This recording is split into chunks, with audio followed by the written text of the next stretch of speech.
ప్రసిద్ధ పుణ్యక్షేత్రమైన అన్నవరం శ్రీ వీర వెంకట సత్యనారాయణ స్వామి దేవస్థానం ఆధ్వర్యంలో ఈరోజు రథసప్తమి వేడుకలను అత్యంత వైభవంగా నిర్వహించారు. ఈ కార్యక్రమంలో భాగంగా వార్షిక కళ్యాణ వేదిక వద్ద సూర్య నమస్కారాలు, విశేష పూజలు నిర్వహించారు. వేద పండితుల వేద మంత్రోచ్చార్పణ నడుమ శ్రీ సూర్యనారాయణ స్వామివారి నమస్కారాలు నిర్వహించారు. ఈ కార్యక్రమంలో ఆలయ అనువంశిక ధర్మకర్త ఐవి రోహిత్, ఆలయ కార్యనిర్వహణాధికారి దంపతులు సమేతంగా పాల్గొన్నారు.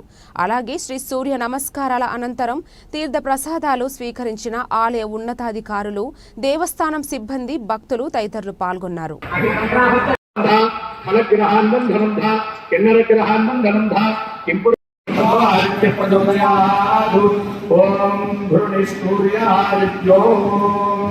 ओम मित्रः रविः सूर्यः भानुः खगः पूषा हिरण्यगर्भः मरीचिः आदित्यः सविता अर्कः भास्करः द्वादशगुणेषु द्वादशनामानि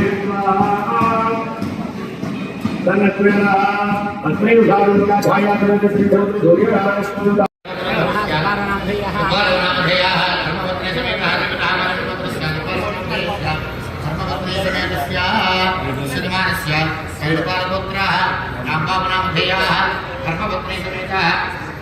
अरुणानामधेयत्याः कुमारस्य सत्यसायि सूर्यतेज नामधेयस्य वेङ्कटनाथश्री रङ्गनाथेयस्य भगवान्स्य गुरुदेव वसुनेति नमस्कारामधेयभोगं योग्यक्षेम भूरिवैदे भाग्नासन्नशोः प्राणः क्षयोचक्षुः गर्भयात्रोत्रम् पूर्वोरोजहारिष्टाविश्वालिङ्गानिधनोहधनवामेधः नमस्तेस्तु महामाहिनोषेः पत्रे उषारुद्या ध्यायासमेते श्रीसमुद्र सूर्यनारायणस्वामी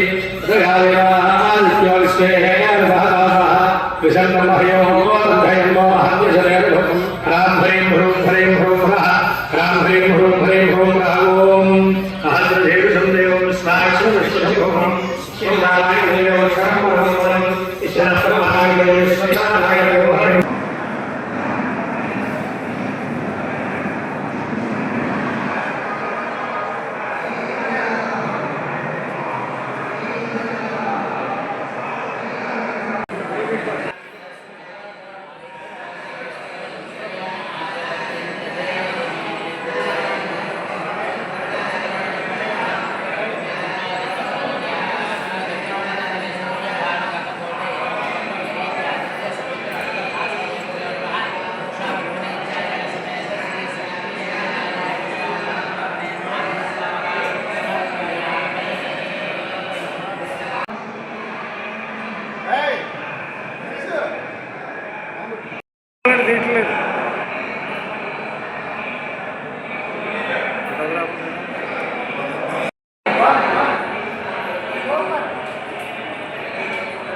మాఘమాసంలో వచ్చే పర్వదినాల్లో ప్రారంభమయ్యేది రథసప్తమి, తర్వాత శివరాత్రి పర్వదినాలు ప్రారంభమవుతాయి.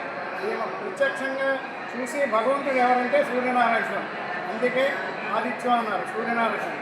భాను భాస్కర మార్తాండ చండీరశ్మి దివాకర ఆయురారోగ్యం ఐశ్వర్యం పుత్ర బౌద్ధంచ దేవమే అన్నారు. అంటే ఆయురారోగ్యాలు ప్రసాదించు మా కుటుంబాలకి అందరూ కూడా సర్వేజన బాగుండాలి. పాడి పంటలు వ్యవసాయంతో భూమండలం అంతా కూడా సుసక్షణంగా ఉండాలని సూర్యనారాయణ స్వామి వేడుకుంటారు. ఎందుకంటే ధనధాన్యాలు కలగాలన్నా, పాడి పంటల వ్యవసాయాలు అభివృద్ధిగా ఉండాలన్నా, ఆయుర్వర్గం ప్రసాదించాలన్నా ప్రత్యక్షంగా చూసి భగవంతుడు ఎవరంటే సూర్యనారాయణ స్వామి. సూర్యనారాయణ స్వామినే నమః. భాస్కరాయ విద్మహే మహాజ్యోతికరాయ ధీమహి తన్నో ఆదిత్య ప్రచోదయాత్. ఆదిదేవా నమస్తుభ్యం ప్రసీద మమ భాస్కర దివాకారం నమస్తుతే ప్రభాకారం నమస్తుతే. సప్తస్ర హృమాటం ప్రచండం కశ్యపాత్మజం శ్వేతపద్మరం దేవంతం సూర్యం ప్రణమామి. ఈ సూర్యనారాయణ స్వామి అన్నవరంలో కూడా ఉన్నారు. అన్నవరం అంటే విష్ణు పంచాయతంగా ఉంటారు కాబట్టి పైన అన్నవరంలో సత్యనారాయణ స్వామి పక్కన పరమేశ్వరుడు, దేవతల పక్కన అమ్మవారు అనంతలక్ష్మి సత్యవతితో కూడి ఉన్నారు. దిగుని యంత్రాకారంగా మూల యంత్రం అంటారు దాన్ని. యంత్రాకారంగా బ్రహ్మదేవుడు, లింగాకారంగా ఈశ్వరుడు, పైన సత్యనారాయణ స్వామి. కృపాద్భూతి మహావైకుంఠ నారాయణ యంత్రం అంటే పంచాయతీ పూర్వంగా ఉన్నారు స్వామివారు. ఆదిత్యం, అంబికం, గణనాథం, పరమేశ్వరం. అంటే ఇదంతా విష్ణు పంచాయతం కాబట్టి పంచాయతీ పూర్వంగా స్వామివారు వెలిశారు.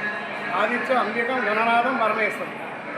ఎక్కడికైనా వెళ్తే శివాలయాలు వేరుగా ఉంటాయి, విష్ణాలయాలు వేరుగా ఉంటాయి, అమ్మవారి ఆలయాలు వేరుగా ఉంటాయి. ముగ్గురు కూడా ఒకే పీఠంలో ఉన్న క్షేత్రం మన భారతదేశంలో ఎక్కడా కూడా లేదు. అందుకే శివాయ విష్ణు రూపాయ, శివరూపాయ విష్ణువే, శివస్య హృదయం విష్ణు, విష్ణుస్య హృదయం శివ అన్నారు. శివకేశవ భేదం లేదు, మీరు కూడా భేదం పెట్టుకోకండి అని పిలిచారు. ఈ అన్నవరంలో విష్ణు పంచాయతంగా వేసిన క్షేత్రం కాబట్టి ఆదిత్య అంబికం గణనాథం పరమేశ్వరం. ఈరోజు రథసప్తమి పర్వదినం కాబట్టి దిగుని యంత్రాకారం దగ్గర పరమేశ్వరుడితో కూడి ఉన్న సూర్యనారాయణ స్వామి వారు కూడా ఉన్నారు కాబట్టి ఆ సూర్యనారాయణ స్వామి వారికి ప్రత్యేక ఆరాధనలు, పూజలు, అభిషేకాలు అన్నీ కూడా చేశారు స్వామివారికి. ఎందుకంటే మన అరసవీలలో సూర్యనారాయణ స్వామికి ఎంత ప్రాముఖ్యతంగా పూజ చేస్తామో ఇలా అన్నవరంలో కూడా సూర్యనారాయణ స్వామికి అంత ప్రాముఖ్యత ఇచ్చి పూజ చేస్తాం. ఇక్కడంతా కూడా అభిషేకం చేసిన, పూజ చేసిన, దర్శనం చేసుకున్న, స్వామివారి ఆశీర్వదిస్తున్న, సర్వత్రా విజయం కలిగి. జై సత్యదేవ, జై జై సత్యదేవ.